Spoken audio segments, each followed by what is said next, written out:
Welcome to the discussion. My guests today are Jill Singer, Vice President for National Security at AT&T Public Sector. Jill, welcome to the program. Thank you. Thanks for having us here. And Richard Durand, Client Vice President for National Security, AT&T Public Sector. Richard, welcome to the program. Thanks, Jason. Glad to be here. So let me bring us back around to FirstNet. Typically speaking, people think of FirstNet for first responders, for Justice Department. They don't really think that national security can maybe have a role or an opportunity to use FirstNet. So maybe Jill, jump in a little bit and first talk a little bit about, give us the 30-second primer on FirstNet, remind us, and then maybe talk about where the national security agencies fit in with the use of FirstNet. Sure. Thanks, Jason. FirstNet, for our listeners who may not be aware of it, is a direct response to the 9/11 Commission report when first responders, EMS, police, fire had trouble communicating with each other. And out of the 9/11 Commission report, they directed that we create a national first responder network. AT&T is pleased to have been selected as the builder of that national first responder network, which is called FirstNet. Now, it's true, most people think of FirstNet as it's for local police, or it's for local fire, or emergency management, or it's for FEMA, etc. In the intelligence community, each agency has a group of first responders also. They have a police force, they have medical forces, and they have other members of their community who are actually part of, should a disaster occur, an event happen, that are expected on that compound to respond. They fall into the category of FirstNet and first responders.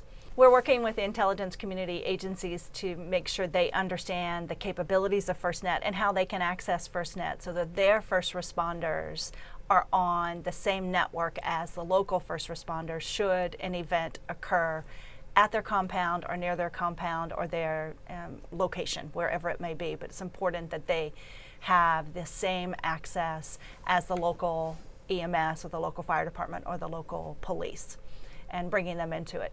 Each of those agencies, the intelligence community writ large, has a role in continuity of operations. So much as an event like 9/11, there's an expectation by leadership of this country that they can reach out and touch the certain individuals from the intelligence community organizations. And we will work with them to figure out where they fit in the FirstNet network so that they too have access to the proper capabilities. Maybe not as the first responder, they're not going to go in and issue tourniquets or do things like that, but they certainly are there from a national perspective.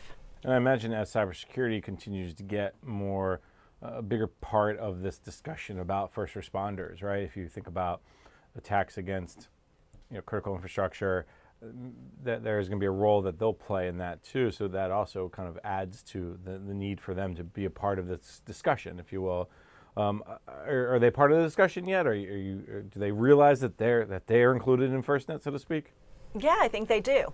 I think they realize that they have forces that protect their people, and at a minimum, they all recognize and understand that those individuals should be part of FirstNet.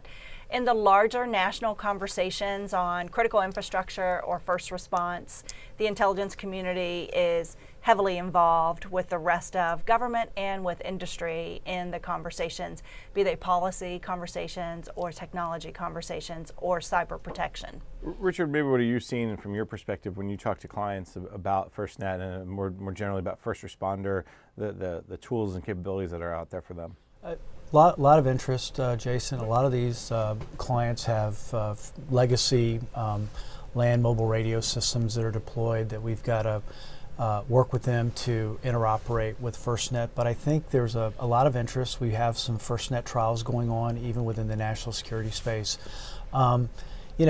If a lot of these compounds, the security forces are responsible for taking inbound emergency calls from the campus, and so the interoperability with the local police and fire is going to be key in order to get the support that they need onto the compound. So we've seen a lot of interest in that. Also, a lot of interest in the fact that FirstNet is encrypted end-to-end.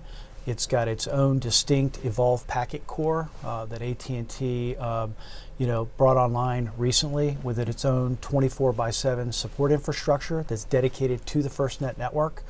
And then in addition, there's a FirstNet App Store that's been brought online, and industry partners can go through what I would call stringent guidelines to get FirstNet apps deployed, similar to other app stores that you've heard out there, but that are an application ecosystem, if you will, that are tailored to first responders across the board. Not only what you would consider to be the traditional first responders, but what we see in the national security community, which is not just the security, medical, but also emergency personnel in times of national crisis.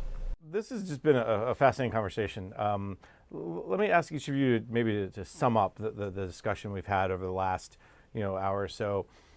Give me a sense, maybe start with Jill on this one. When we talk about network transformation, when we talk about IT modernization and cybersecurity and IoT and FirstNet and all those pieces and parts, what's the message you're trying to ensure your customers understand beyond, by AT&T? Right. I think the message that we want our customers to understand is that we know their missions are difficult, they're challenging, they're sophisticated. We know that their IT teams are also sophisticated and quite capable. And we would say that we're here to be a partner to make sure that they take their IT capabilities to the next generation, transform them for the future, so that they are even more capable of responding to the mission requirements and the mission needs of their organizations. We recognize it's all about security, whether that's cybersecurity, physical security, or other forms of security, but being able to deploy technologies that improve and enhance the security posture of any individual intelligence community agency is a top priority. And so as we work with them to transform their environments, we will do it in a pragmatic way, but without losing the characteristics described earlier of agility, scalability, and flexibility. And Richard? I would say that we know that many of our clients are undergoing a network transformation that includes not only just the technological transformation, but engineering and operations, and that speed to mission is one of the key drivers for that.